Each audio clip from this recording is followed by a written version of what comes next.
that would be an honor to introduce, ladies and gentlemen of the Freedom Chasers community, introducing our celebrity guest tonight.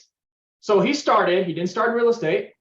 He started in a telehealth education company in 2016 where he went all in. He rolled the dice. He went all in. He emptied his savings account, credit card debt. He went all in and then absolutely crushed it. He grew that company to help thousands of customers all the way across the world. And here's the thing. This is what I appreciate about him so much. He's like, he could hang his hat. He could be like, I'm chilling now because he's crushing it in this telehealth business. He was like, you know what? I'm going to crush it in another space. And it was real estate. And today, our celebrity guest, he's grown his real estate investment portfolio to include $12 million of assets under management. And this is really cool too. He's like a celebrity, man. This guy's unbelievable. He's been featured in major media productions on Fox News, NBC News, the Huffington Post, Reader's Digest, Women's Health. Ladies and gentlemen of the Freedom Chasers community, please welcome to the stage our guest tonight, Tony Stephan. Let's freaking go. Dude, I love it, man. Shout out to you guys. What you've got going on here is phenomenal. I was able to jump on early and hear what you guys are talking about and doing, man. So shout out to you guys. Super excited to be here. Love you guys. Love what you're doing. Super excited, man. Super excited. Thank you, Tony. I mean, you have a thriving community of your own, right? And so I know when we met at Robert Martinez's mastermind, we talked a little bit about that as well. And you had us on. We had the privilege of coming on to your Facebook group and chopping it up a little bit after Robert's mastermind. And so, I mean, you're doing some amazing things yourself. If we could just learn, Marcel, if we could just learn a thing or two of what Tony's doing, man, we'll be quite all right. That's for sure. Yeah, a thing or three, I would say. Oh man, you guys are crushing it, man. You guys are absolutely crushing it. Yeah, you guys are on our podcast and our Facebook Live too. So you guys did amazing with it. So super excited to be here. And again, congrats to you guys on your success. I mean, building a community is hard. Building a Facebook community, getting 40 people on a Zoom, let alone on a Sunday night. I'll be honest with you, guys told me Sunday night, I'm like, what, like 3 people going to be there? You know what I mean? I'm like, let's do it. But I'm like, hey, dude, I'll go hype for 3 people. It doesn't matter. But shout out to you guys. Super impressed, man. Super impressed. Thank you, Tony. I love it, bro. Thank you. Well, the 99% of why everybody's here is not us. It's you, brother. So thank you. That's right. Okay. That's right. That's big facts. I don't know about that, but okay. All right. We'll roll with that. And you know what, Tony? But it's also because the people we have on here is people that have a purpose. You know what I mean? It's community with a purpose where we're having a clear target in what we want to trying to accomplish, and also give that content, just what you are sharing tonight, right? To reach that goal, accomplish that purpose that we're trying to fulfill. And that's why Sundays are always special, because this is the activation, right? This is where we invite people like you that share, how have I done it? How have I done it? And how can I give you feedback, so you don't have to make the mistakes, for example, that I made, or you can get a little bit of a fast track in how it can work. So many ways, right, that lead to success. But some work for some and some work for others. So it's always so important to have these different kind of story. And I know your kind of story is actually mega impressive, because I remember we were in Robert Martinez's house, right? And we were talking about, how many doors do you have? How many doors do you have? And guys, Tony said something really special there. And he was like, I don't know the exact number of doors that you mentioned. I think it was 70 or something like that, 60 to 70. And then he casually dropped, oh yeah, and we own 100% of them. It wasn't this like, like we're a syndication, multifamily. Oh yeah, we have 4,000 doors, we have 1,500 doors, 500 doors. But Tony said, yeah, I have 70 doors, but I own all of them, fully 100% yours, no investors. And I thought that was special. And I know we can dive a little bit into that tonight. So that'll be a different kind of route to success as well, right? Which is not many people talk about it like that. But the way we get started here, Tony, and I think this is always special too, is with a very simple question. And that simple question is, who is Tony Stephan? Oh man, that's a good one. That's a good one. Great question, dude. So first off, shout out again to you guys. Shout out to my man Chris. When I saw Chris was on, I was like, I feel like Chris and I might be wearing the same exact Lululemon shirt. I almost wore, Chris, I almost wore the half zip. I went with the crew neck today, and I'm glad I did. That would have been the second time we had the same Lululemon shirt on that we've been together. So no, shout out to you guys. Shout out to Chris, everyone here. It's amazing what you guys are doing. And I love what you said too, dude. And you're absolutely right. We can all learn and win from each other. There are a million ways to skin the cat on the way to success, right? You guys did a seller financing deal. I've never done that. That's why I wanted to learn from you guys, right? I'm like, dude, I've heard about seller financing. I've never done that. I wanted to learn from you guys. So shout out to you guys. Who am I? Long story short, there's a long story. So I'll give you the quick synopsis and I'm happy to deep dive into it. First and foremost, I'm a husband. I've been with my wife now for 5 years, but I'm 32. We started dating at 20 years old. She has been with me every single step of the way. When I didn't have money going through college and I ran out of student loan money, she lent me like $100 to buy a lab coat for dietetic school. When I was starting off as a personal trainer, 100% commission, registered dietitian, I've never had a salary. I've only worked 100% commission in the health and fitness industry. Even as a registered dietitian, it's very atypical, right? It's usually like a hospital or like a food service job.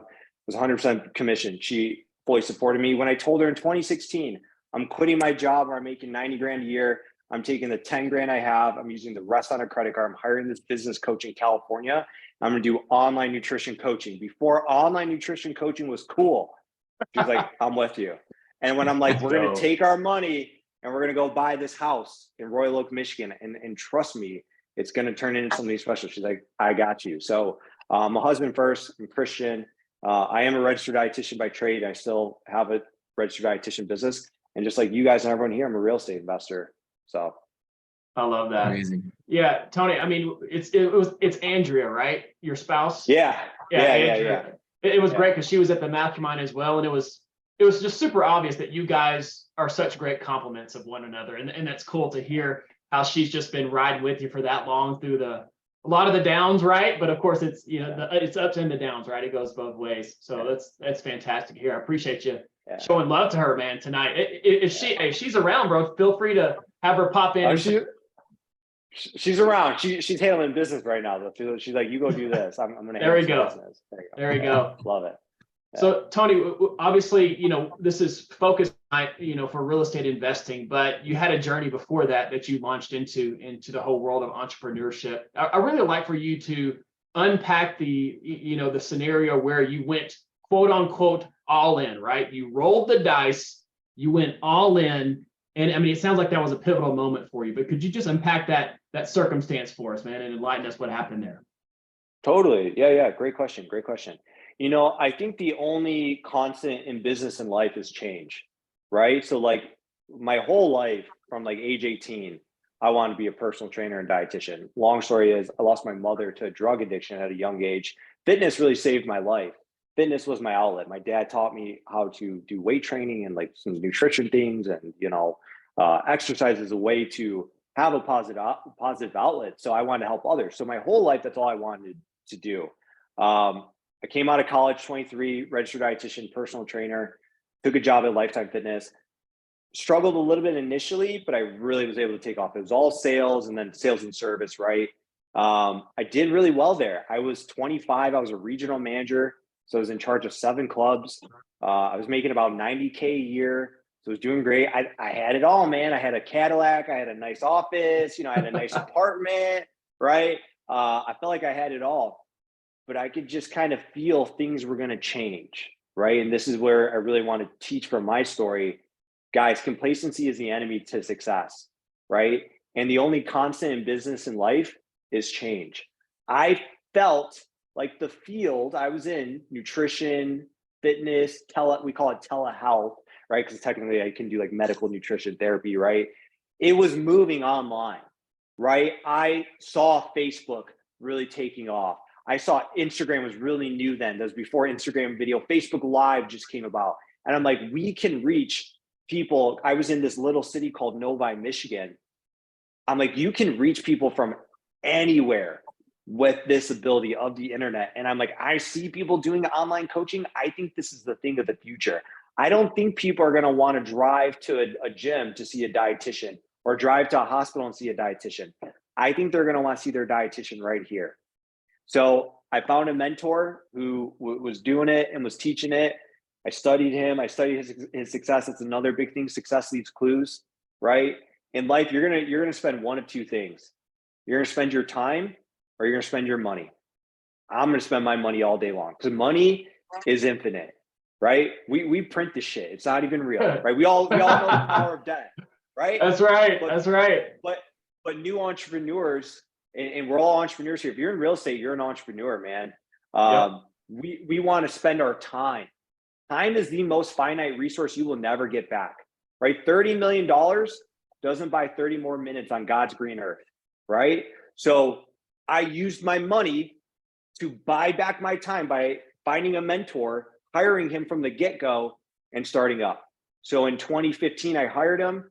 I didn't fully leave Lifetime till 2016. There was like a pivotal moment where they're like, we see what you're doing. You got to choose us or them, like us or your business. I'm like, no problem. I'm team Lifetime all the way, baby. I'll take the website down. I'm like, fuck that. I go back to my office. I get all my client files. I get all my shit. I give myself 2 days. I send one email that says, effective immediately, I resign. That was it. It's the burn the boats moment, right? And Tony, I gotta stop you there because that's a pivotal one, right? How did that feel? Like how was the feeling when you had, because you have all this going, right? Positive. And then you have your employer come to you and put this negativity essentially on you, right? Like tries to put you back down, right? How did that feel? Yeah, it was definitely scary, Marcel. You know, I had just bought a house. It's actually one of my rental properties now, but I bought a brand new home. It was like 9 months old. The lady built it and then left.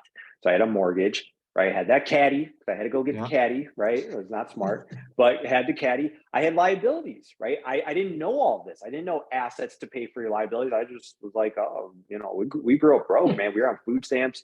We were on, my father lost the house, Chapter 7 bankruptcy. Like I said, my mother, you know, struggled with drugs. So I was just like, you make good money, you go buy the shit you want, you know? So it was very scary, but this is where everyone I want to teach here and use my story. So it's called a faith-filled transformation. We are all constantly evolving and changing. Like fun analogy I like to use with my clients. How many times does a lobster shed its shell? What do you guys think? A lobster. How many times do you think a lobster sheds its shell? Let's put it in the chats. Everyone put it in the chats. How many times does a lobster change his shell? Man, that was hard for me to pronounce. I know. It's a tongue twister. 11 to 13 times. 11 to 13 times. And that's very parallel to us as humans. We are constantly evolving and changing and growing, right? So I had to choose faith or fear. I chose faith, you know, still had fear, just had more faith.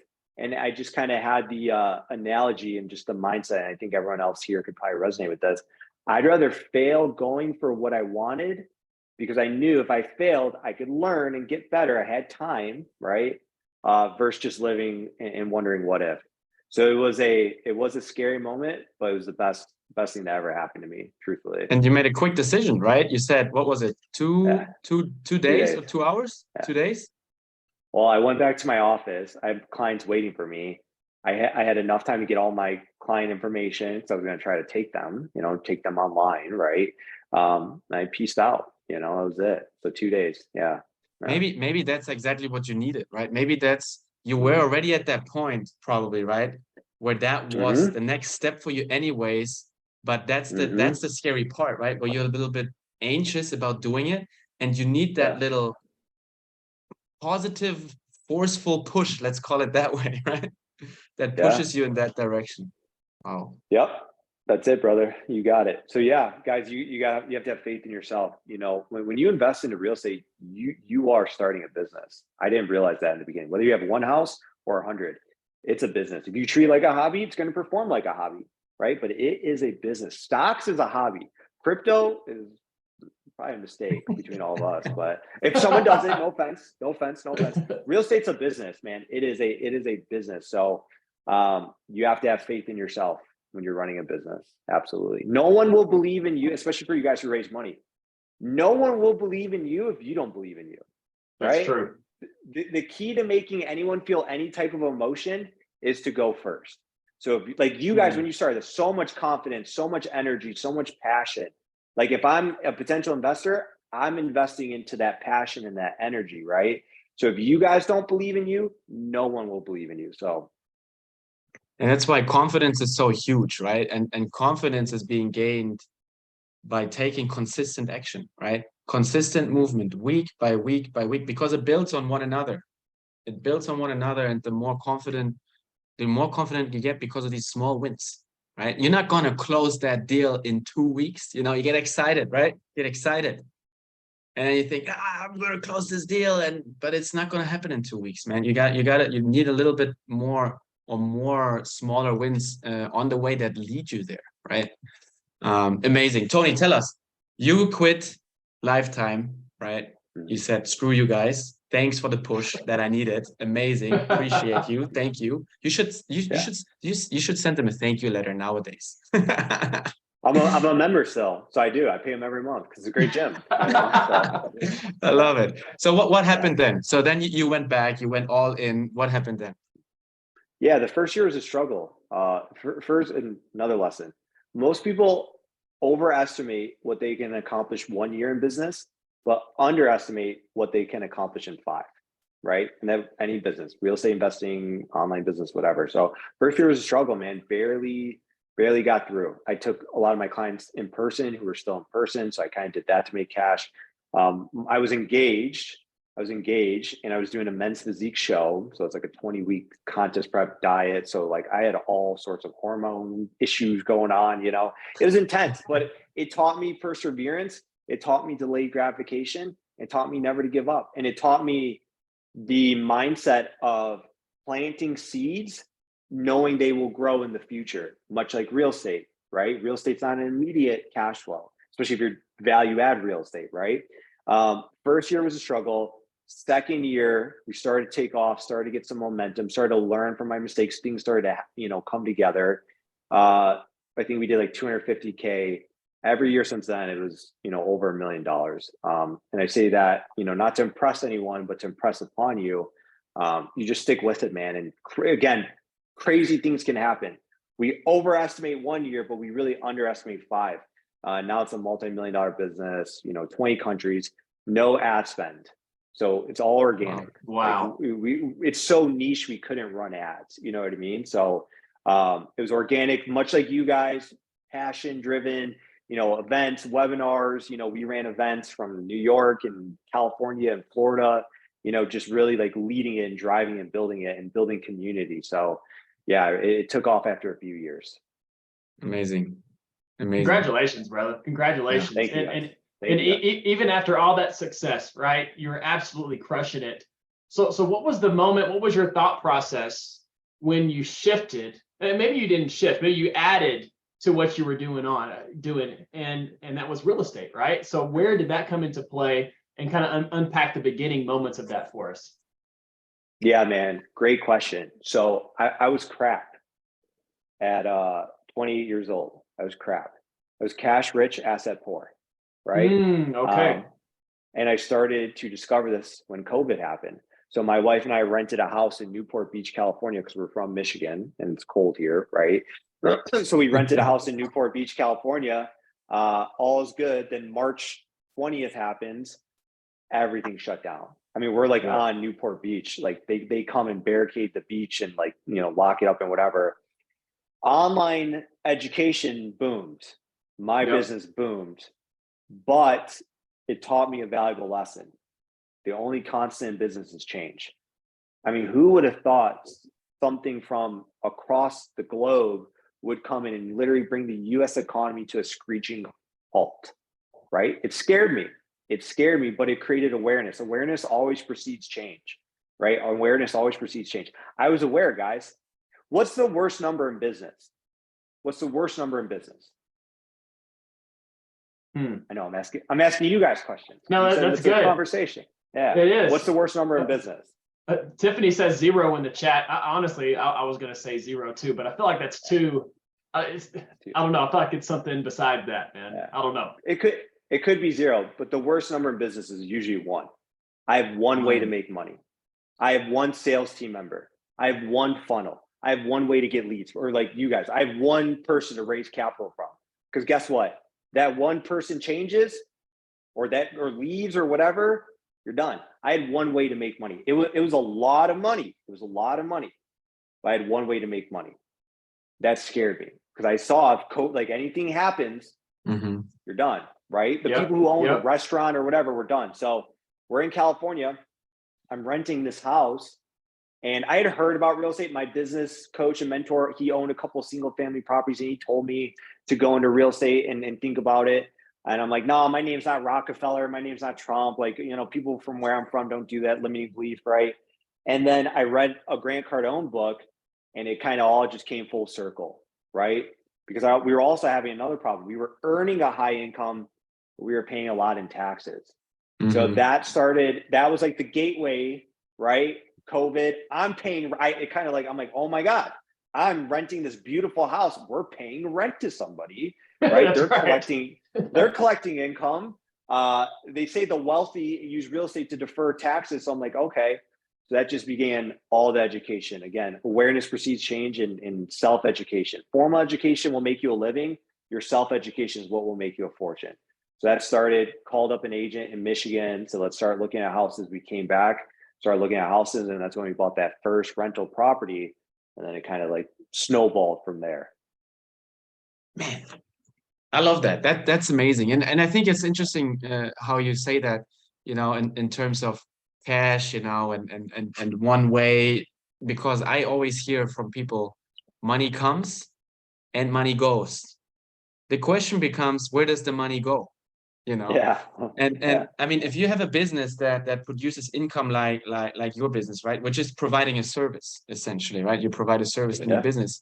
So that means if you would stop providing that service, and I'm pretty sure you're not the one providing that service anymore full time, right? You build a business, but let's say that you can't provide that service anymore, that money is not going to come in anymore, right? Now, where have you put in the money that you've made? Where did it went? Where did it go, right? Did it go into another caddy? Or 10 caddies, right? Exactly. Right. So and that's where I think you definitely then like took the next step, right? So how was that journey? Yeah. How was the journey with building the real estate up? Yeah. First, so you have your first rental, right? So now you look at one house, right? Or that was that your personal house first, or how did that swing up? So I had a home. I had a personal home that we had. So we just rented the house for 3 months in California. Then I didn't know about the power of multifamily. And I thought apartments were like esoteric things, like not available to people like us, right? So I was like, hey, Meredith was my client. I knew she was a good agent out here. I knew she did some rental properties. I'm like, where do we go? What do we do? And she's like, yeah, let's go look at some houses. So we went and looked at houses. True story. I did 3 inspections that all failed.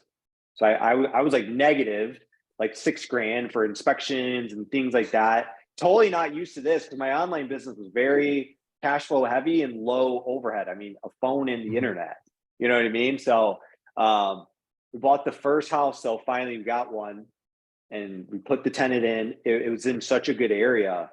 They filled it. My agent filled it that weekend. So like I closed on like a Thursday and she already had a tenant in Saturday. So it was like huge. That was like the gateway. That was like, okay, this works. Like I see this. We hired a property management company, which I can get into if you guys want. We've since let them go. We do it all in-house now. But yeah, that was it. Then I bought another house on the street. Then I bought a duplex. Then I bought another duplex. And I bought a fourplex. Then I bought another duplex. Then I bought my first apartment.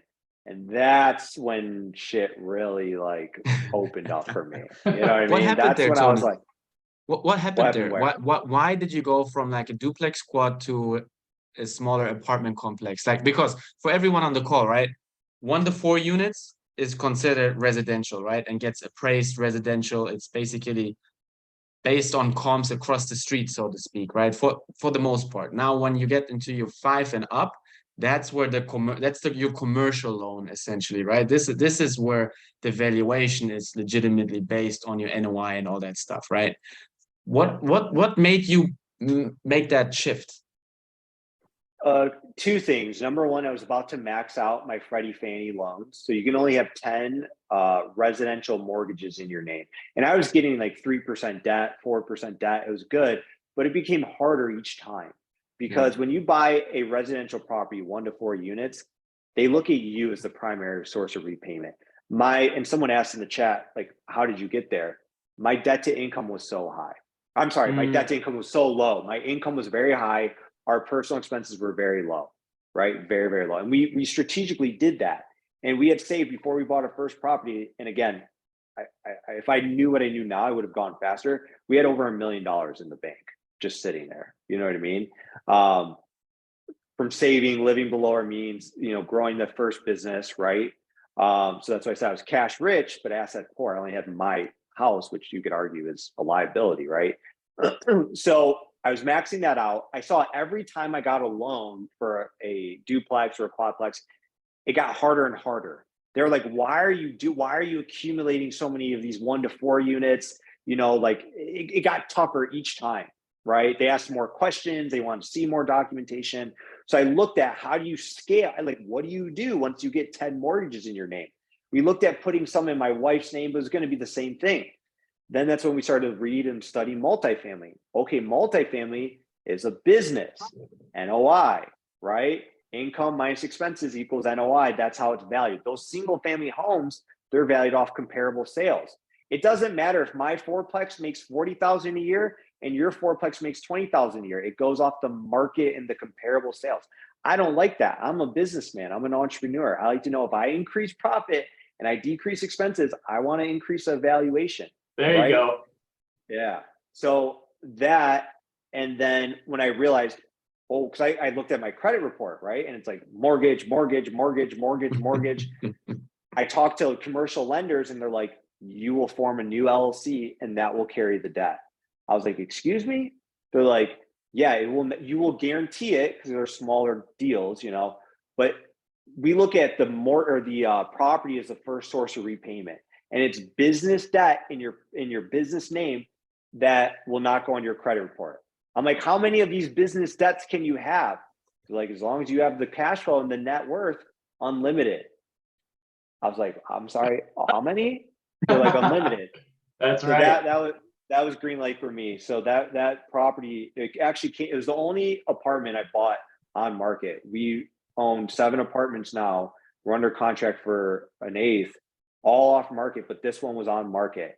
It hit the MLS in an A+ area here in Michigan, guys. I know because I almost looked at buying a primary residence there. A+ area. I drove by it. I'm like, Andrea, we have to have it. It was listed for $550. I bid because multiple bids. This was COVID still, so everything's multiple bids. People are at home with money, right? Multiple bids. I bid $660. $100,000 hard money, non-refundable. Wow. Back to just don't ever do that. Don't ever do that. Don't ever do that. Because it ended up having a bit of environmental issue on phase 1. Phase 1, for those of you don't know, phase 1 is usually required by your lender. If it's not required, freaking do it. Spend the $3,000 because it covers your ass. CYA, cover your ass in business, right? Test the soil, test the land, make sure it's not toxic. It was built on an apple orchard, 200 years ago, was an apple orchard in this farmland area. And the seeds were somewhat toxic or carcinogenic or whatever. So we had to do a phase 2. We almost didn't hit the deadline. They were like, you better close here. We're taking your $100,000. We're suing you. So I'm like, fuck this. This shit isn't worth it. This isn't going to work out. We closed on it. It was a great area. Rents were $700.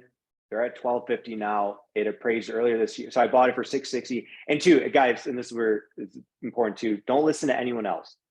Don't take advice from anyone in business who isn't doing what you want to do. Listen to these 3 guys here because they're actually doing it. Everyone told me I'm an idiot. Why would you spend that much? And why would you overpay? Why would you do that?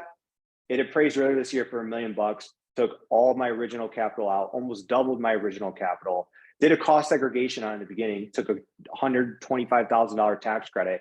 Now we own it. None of my money in the deal, Still cash flow is like $1,400 a month. That's why I overpaid. You know, I saw what others didn't do. I saw it. And that's why too, guys, if you can start in your own backyard, it's huge. I was there in 30 minutes. I saw it. You know, I felt it. I walked it. Grant Cardone talks about that. You got to get that gut feeling. My gut was like, holy fuck, I got to buy this. Right. So that was the first one. That was the one that really got us rolling with it, you know. And that was a 7 unit, right? You said 7. 7. That was it. 7 units in a barn. 7 units. I love it. So then, so you just refied that, you said, right? You just, or when was that? When did you refi it? I think we closed on the refinance January. So we started the year before, because I bought that in 2021. So it's seasoned. For those of you guys that don't know, usually seasoning means 1 year of ownership. Yeah. To where if you've boosted it, if you've improved it a lot, and you want to go back to the bank and try to refinance and get your money out, they usually ask for a minimum 1 year. Preferably, they like to see a whole year of like tax return on it. I was able to kind of like negotiate, and this is something else I've learned with lenders. Everything is negotiable. Everything is negotiable. Everything, your interest rate, your prepayment penalty, the term, the season, I mean, everything. So I negotiate over everything now. I didn't know that in the beginning. So yeah, we closed on that earlier this year. Yeah, the refi. Amazing. So Trevor, you go next. Come on, I know you want to fire something away. Well, I'm just curious, man. I mean, what are some of the negotiation gold nuggets you could share with the group, you know? Yeah, great question. Couple things. Come with the giving hand, number one, right? Come with value, right? Add value, right? What's the lender's goal?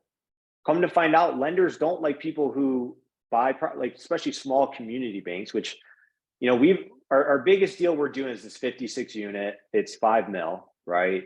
But everything under that has been 1 to 2 million, right? So we're dealing with local community banks. Even on that deal, we're dealing with community banks. They like people who are going to buy a good asset, perform on the asset, and keep that asset on their books.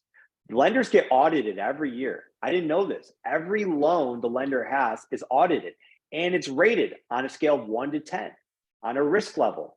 So they don't want risky, underperforming loans on their books, and it does not look good when someone buys a deal, sells the deal, buys a deal, sells the deal. So find out, what is the lender looking for in a lendee, right? Your bank is your partner.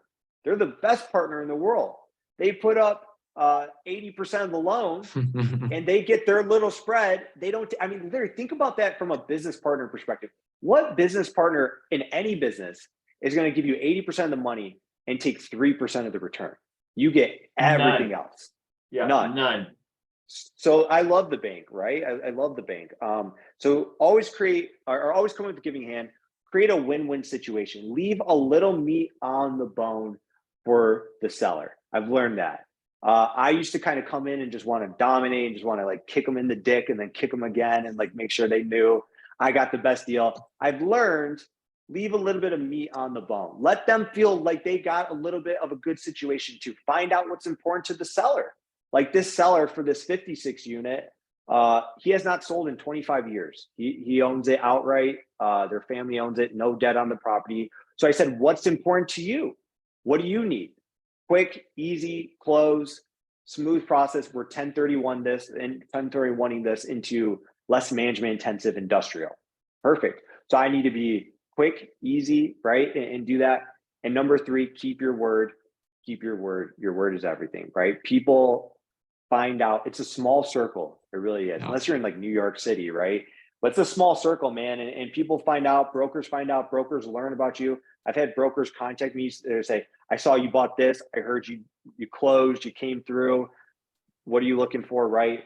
And as you guys know, your network is everything, man. So just, you know, if you can introduce someone to someone else, it's a really powerful like negotiation thing, right? It's like, hey, I brought in someone to this relationship. So those are a couple things I've learned.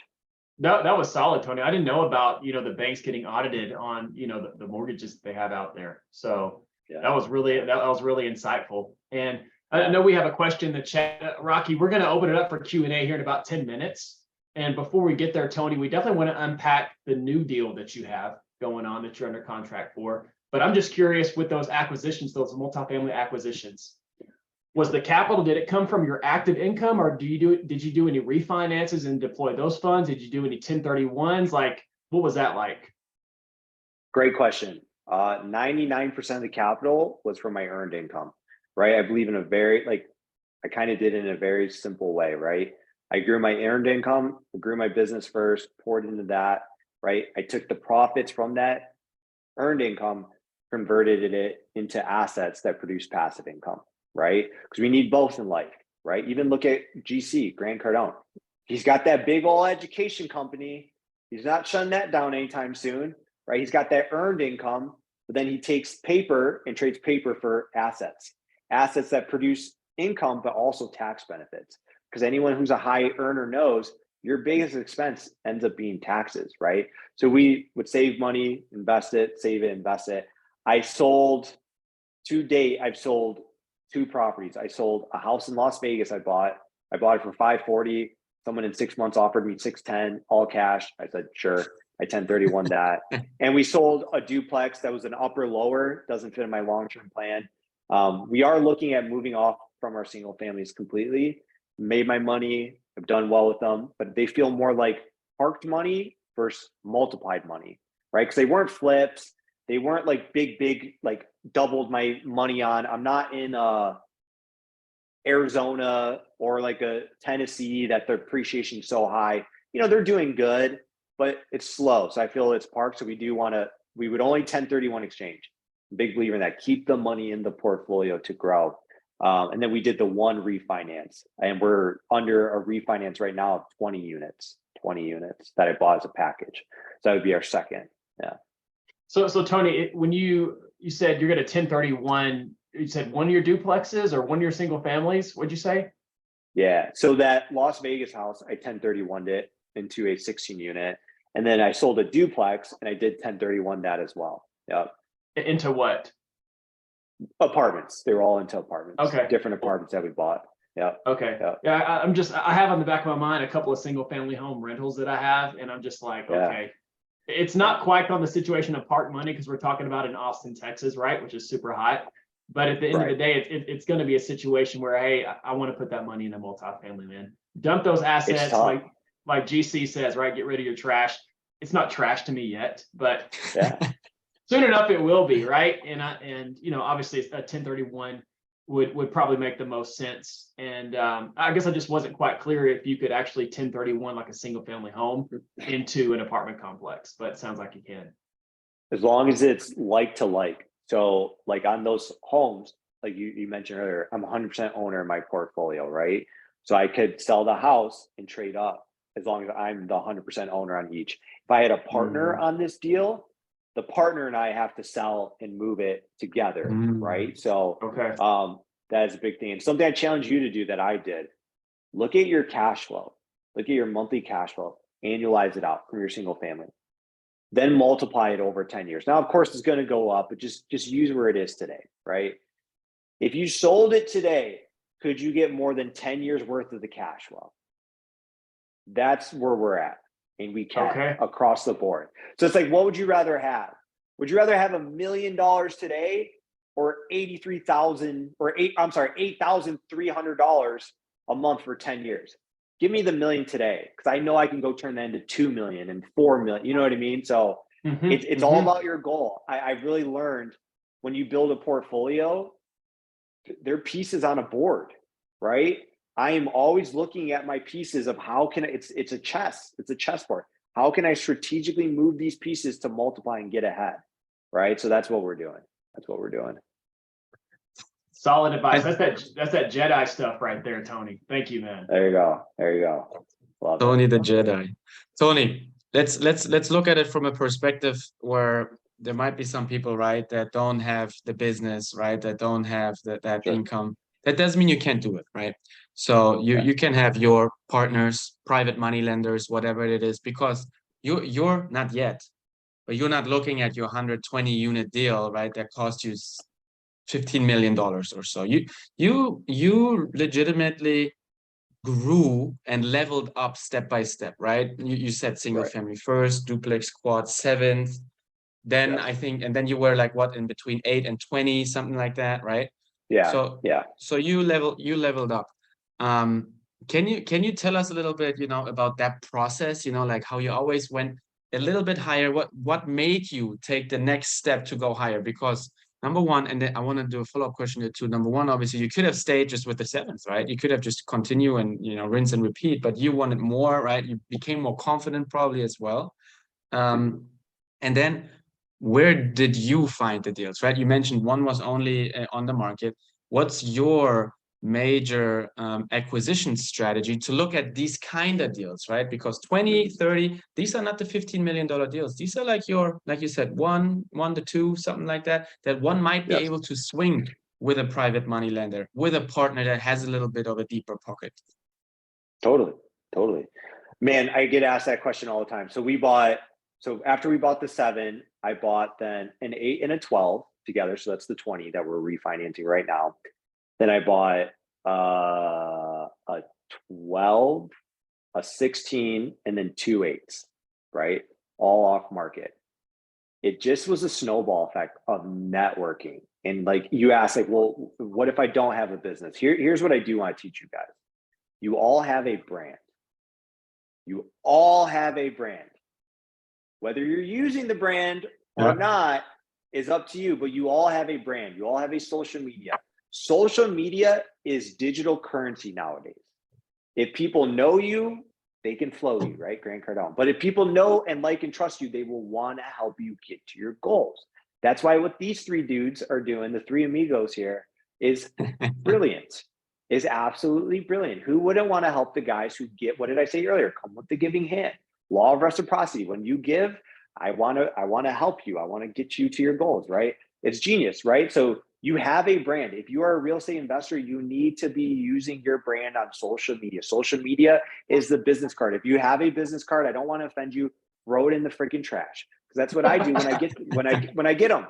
Go get a digital business card where I QR code scan and it sends me to your Instagram, your Facebook page, your LinkedIn, your website, right? And you teach me how I can do business with you, right? So it's all about networks. It's all about network. I told my agent, I'm like, hey, I'm done with single family. Who do you know in commercial? She's like, I know this guy. He started calling expired listings. He got me the 20 unit because he sold it to the guy who couldn't manage it and got out. Then I saw another broker. His name is Tom. He's the one who sold me the 12 and the 2 8s. He would list things on the market. He sold an 18 unit on the market on the MLS, which isn't common, right? For commercial to sell in a residential market. Called him up. I called him like 10 times, 10 different days. So he finally answered. He's like, who are you? What do you want? My elevator pitch, right? So you guys need to know your elevator pitch, who you are, what you do, what's in it for them, right? I didn't say, Tom, what can you do for me? I said, Tom, we've got cash. We'll close easy. We've got a track record. We want to buy more. He's like, can you meet this day? Yes, we can. He drove me around, showed me those properties. I bought 3 out of the 4, right? The other 4 just didn't fall in my thing. The guy who's put us under contract for this, and knock on wood, we'll close as long as nothing horrible happens with the property. He's one of the top brokers in the state. Found me on LinkedIn. I was posting what we're doing. He said, I saw you bought this. I saw you bought this. Let's meet. What are your goals, right? It's all those things. So that guys, that's really how it goes. Brokers are the lifeblood of your business, right? We've never done anything direct to seller. I've sent mailers out.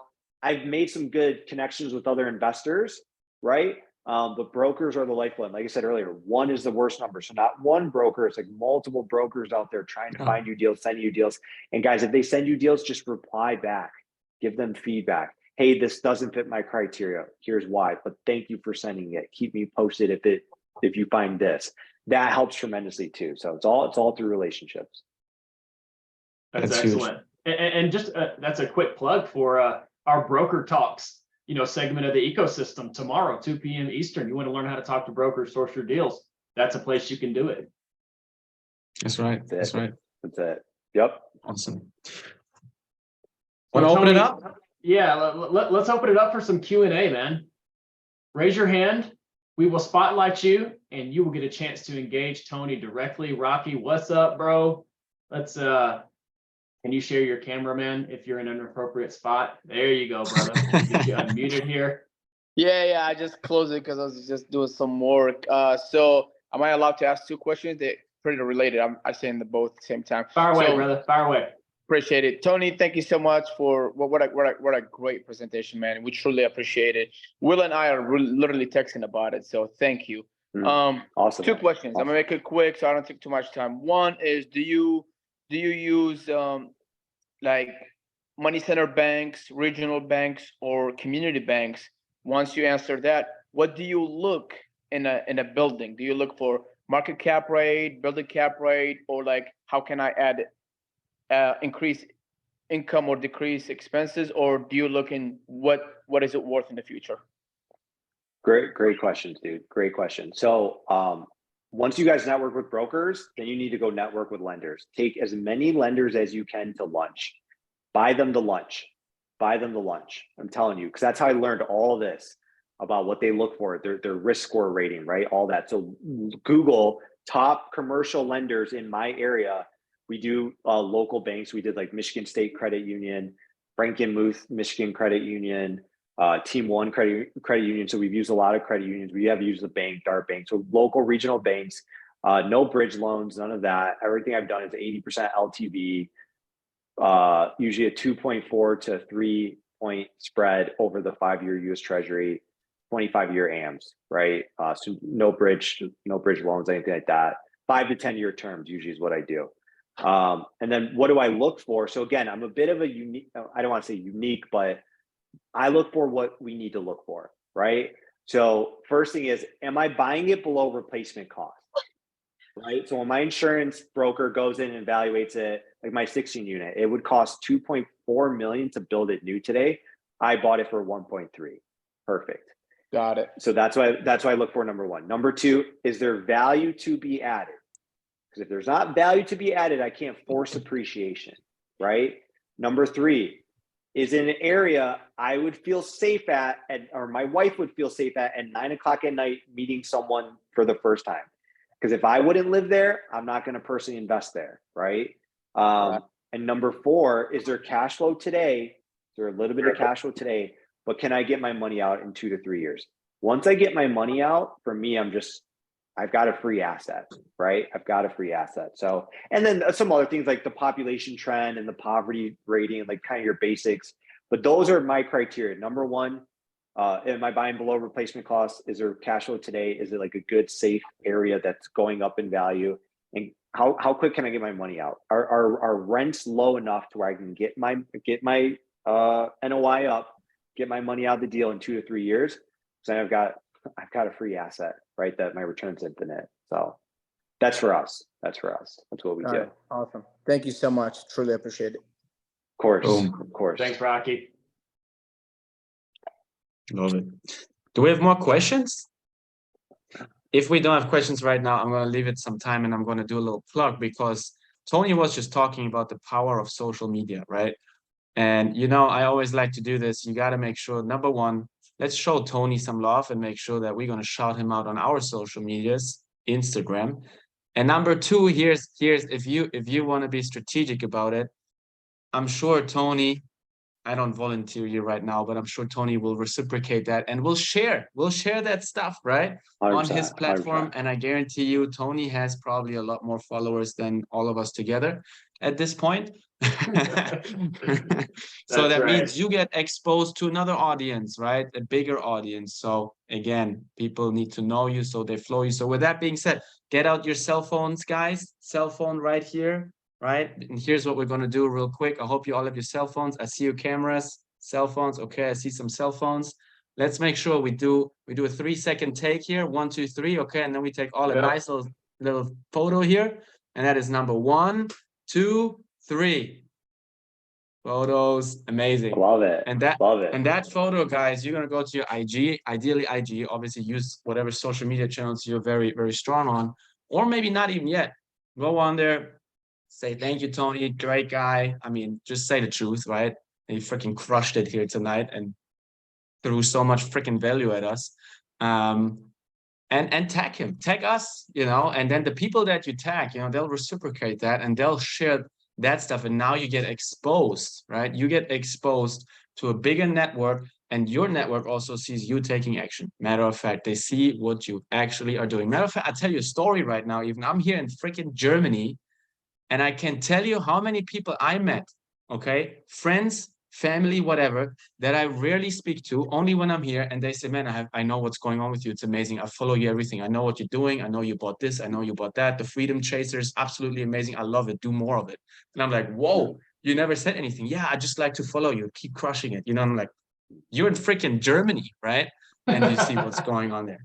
So, and it's people I don't always talk to, really. It was pretty incredible. And you don't see that stuff, right? You don't see it, but trust me, it's happening. And there's a lot of people that are afraid of that, just like maybe some of you right now. And that's why they don't do it. And that's why they admire it even more. All right. That's right. I just went on my little ramble here. That's good. So raise your hand if you have a question. I want to fire one at you, Tony. What's on the horizon for you? Are you just kind of staying the course with your active business and then also your real estate, or do you have any pivots lined up in the near future? What's kind of your outlook strategy, moving forward here? Yeah, man, great question. So, before we sign off again, congrats to you guys and shout out to you guys for building this community. It's very powerful what you've built, and I hope I know everyone does, but I hope everyone appreciates this. Like you guys said, this is free. I mean, this is a free resource, and free, of your guys' time. And you're all parents. I'm not. I don't have a little baby waiting for me right now. So again, for someone who knows what it takes to build something from scratch, just really kudos to you guys. I mean, this is hard to do. I've seen people try and fail at building Facebook communities because they didn't come with passion. They didn't come with the giving hand, and they weren't consistent. I told my wife, I'm like, as soon as I sign up, they send you the invites for every single week between now and the end of the year. I'm like, these guys are committed, right? Yeah. And I hope that's what my story shared. Guys, I get it. Not everyone wants to build a business and work with that many people. Shit, I didn't even know what I was getting into half the time, right?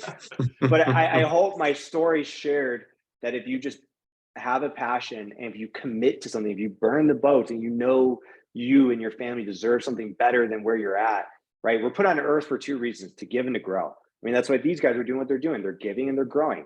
The same thing with you. And if you're not growing, you're dying. And the human being cannot maintain. It can only grow or decline. So when you ask me, I mean, we're growing, man. We're going to close on this 56. My wife is starting a brokerage. Don't tell anybody at Keller Williams, but she's leaving Keller Williams. Because same thing. We're like, we can do it better than Keller Williams. So she's starting a brokerage. We just brought all the property management in-house. So we'll have like 39 units under management. We've toyed with the syndication thing maybe in the future. It was just really important for me to go out and put my own money in first, to learn it, to do it, to say, I believe in this so much, right? Because people will forgive a criminal before they forgive a hypocrite, right? So if you're going to say, hey, come do this, well, you better be doing it too. So yeah, maybe we will in the future, but we're going to do that. We're going to keep supporting the Freedom Chasers, man, because you guys are crushing it. And I love it. Let's go. So that's what we're doing. Thank you, brother. Thank you. All right, Will. Love it. Got Will raising his hands here. It's we'll ask you to unmute, bro, and fire away. Oh, got muted again. But one more time, Will. There you go. There we go. What's up, gentlemen? Thank you. I thank all of you guys for your time. I had a quick question for Tony.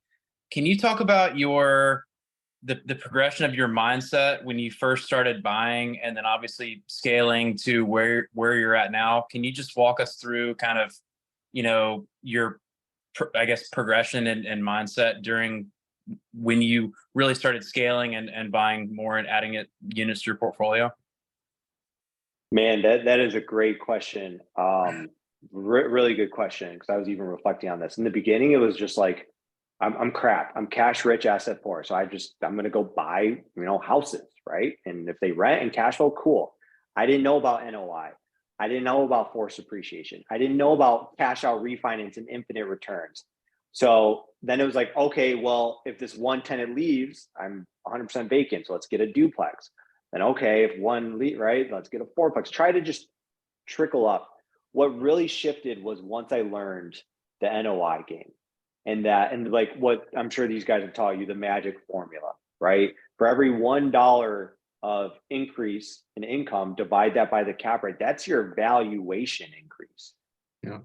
Like when you understand that, it's so powerful. So really then understanding that, and then once I did my first cash out refinance just a few months ago, then it's like, whoa, if I just keep doing this, I'm scaling with no more money added in. The hard part in the beginning is we would empty our savings account every property, right? And then we'd replenish it back up and empty. I mean, that's scary, right? That's a scary thing to do. But then once you realize, wow, I can use my portfolio to buy the next property and buy the next property and buy the next property, that was huge. And then just recently, I spoke with Ben Mala. I don't know if any of you guys follow him on YouTube, really entertaining guy. I paid the money, I booked a call. And he's like, what I'm going to challenge you to do is, because I was like, I don't want to ever sell anything. I don't want to ever sell anything. He's like, you only grow when you sell. Because after you refinance and stabilize, you can't get any more money out except for another 5 years, right? So he's like, look at everything. If you have that 10-year cash flow, sell it. Take the money today and trade up. So that was a very powerful thing too, is viewing every piece in my portfolio. It's not just sitting there. I mean, we're 32. When I'm like 62, I'll let things sit there. But we're trying to grow. So looking at every piece of my portfolio as, can I sell it? Can I sell this $300,000 asset and go buy a $600,000 asset? Great. Then can I sell that $600,000 and go buy a 1.2? It's about increasing your net worth and your overall real estate owned, right? Once you guys get into this, you'll do your global real estate owned. They want to see everything you own. And the goal is to get that number up, right? Get that number up. So we're at 12 million. If we get this next one, we're at 17 million. Then how do I get that 17 million to 30 million and then 30, right? So those are just some of the big mindset shifts along the way. That's gold. Thank you so much for sharing. And guys, great questions throughout the way. It's been fun. Definitely look forward to being back. So thanks for your time. Thank you, Will. All right. I would say we bring it home. It's 9:27. We got 3 minutes to close. Tony, man, thank you so much for joining. It's been long overdue, matter of fact. It's been long overdue. We had a blast. I had a blast. I think I speak for Trevor. I think I speak for Victor and everybody here. Yeah. Had a blast. Appreciate you guys.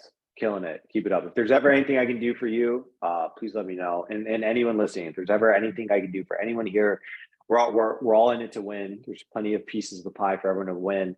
Thank you guys. Appreciate you guys. Thanks. Y'all don't forget to show Tony love on the IG. We dropped all his links in the chat. Check out his links and what he's got going on in the chat as well. Tony, we really appreciate you, man. Yes, Appreciate Tony. you guys.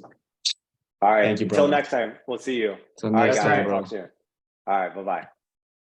All right, guys, let's bring it home then. Man, what an amazing guest tonight. How was that?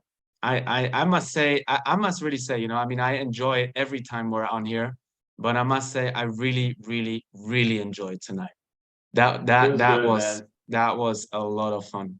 So guys, with that being said, bringing it home here, here's the ecosystem for this week. We got Peter tomorrow that's doing the broker talks call, learn how to speak to brokers.